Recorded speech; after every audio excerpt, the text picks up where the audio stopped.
We're here back this afternoon at the London Calling, the Music Void back here. I'm very pleased to introduce Angel Gambino, the ex-VP of Music at Bebo, who actually was the person who actually got me wanting to actually start my blog, Music Void, which we're here watching now. I was actually reading her blog late last year. It was around October last year, and I thought, oh, maybe I could start writing and have an opportunity to start a rant, and now it's evolved into this. So welcome, Angel. Firstly, I'd like to ask, so where do you see the whole convergence of music, mobile, and the digital realm, the social networking? Can we get some of your views on where you think the direction it's being driven or it is driving? Yeah. Well, I think, there are lots of unknowns, definitely, but certainly I think we're seeing a trend towards artists having a lot more control, and a lot more control meaning about, their personal brands, a lot more control over the business models that work best for them. And we're also, paradoxically, seeing a lot more control to the end consumer or the fan or the user.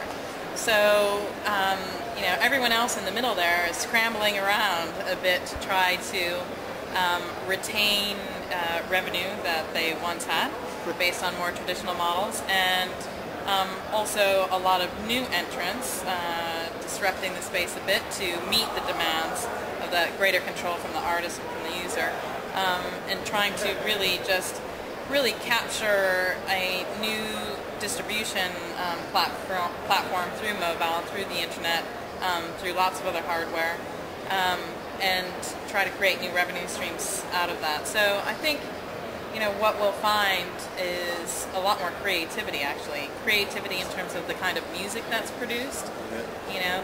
The type of people that connect now are connecting in a much easier way. So, before a lot of bands would, they'd come out of Sheffield, they'd come out of Liverpool, they'd come out of, London, wherever. And some artists would have to gravitate towards major cities in order to meet other like-minded artists. Whereas now we're actually finding that some of these people are meeting online, so even the creation of music is really changing. So I think that's the part that I find much more exciting, is that, with this greater control and also greater opportunity for creativity and distribution, I think will create a much more profitable business and a much more profitable industry. That's great. And so, but there's lots of new models, and there's a lot of hype around ad-funded models at the moment. What are your views on because whether it be Spiral Frog or We7, there's so many, or the MySpace Shop one, there's so many different versions. Like, what is your opinion overall, and which ones do you actually, out of those different models, think are going to be the more viable ones? Yeah. I think that's a really good question. I think advertising-funded music absolutely does work. It doesn't necessarily work based on the existing licensing schemes that most of the labels operate on. So I think, you can find sites that have absolutely massive traffic, loads of inventory, sold-out inventory, and they still find the licensing models with the majors difficult to build a business around. So, and some of those figures are still based on kind of arbitrary, numbers. They're not really based in, demand, etc. So I think for the advertising models to work, I think there will need to be a bit more flexibility around some of the existing licensing models. I think advertising based models will also start to create a whole new marketplace for unsigned artists and for less established artists. So when I was at Bebo, one of the things that I was keen to introduce, which is live, I was live just before I left, is a model where a label or an artist can create a video-centric profile. So a lot of people have, tens of thousands of fans that visit their Bebo profile, every day. Some of those people are spending up to 40 minutes on average per session. They're spending a lot of time. So in this video-centric profile, the artist or the label can introduce advertising into that overall programming experience. So in that model, the label or the artist retains 100% of the advertising revenue. Now, the key challenge there is that some of the labels or some of the independent artists don't have video players. That's fine. Bebo can supply, a video player. Some of them don't have relationships with brands or ad networks, so they do need to put those in place in order to be able to sell the advertising inventory. But a lot of those are pretty straightforward from a contractual standpoint. It's just a revenue share between the ad network or the brand and the artist or the label. The other cost is a streaming cost, so that needs to be covered. And the big question that a lot of artists or labels have with these models, even when they're retaining 100% of the revenue, you think they'd jump right on it, is that that with these additional costs, they're not sure how much traffic they need in order to make a profit, and they still don't have the minimum guarantees or the advances that they're accustomed to in terms of creating some buffer zone if the traffic doesn't actually exceed the cost. Okay. And what about moving on now to another model, the subscription models?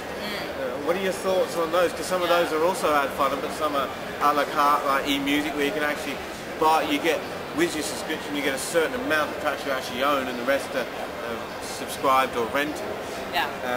What are your views on those models? Subscriptions are a tricky one. They definitely work for some companies, they definitely work for some brands, and actually some artists have introduced subscription services that I think are very effective.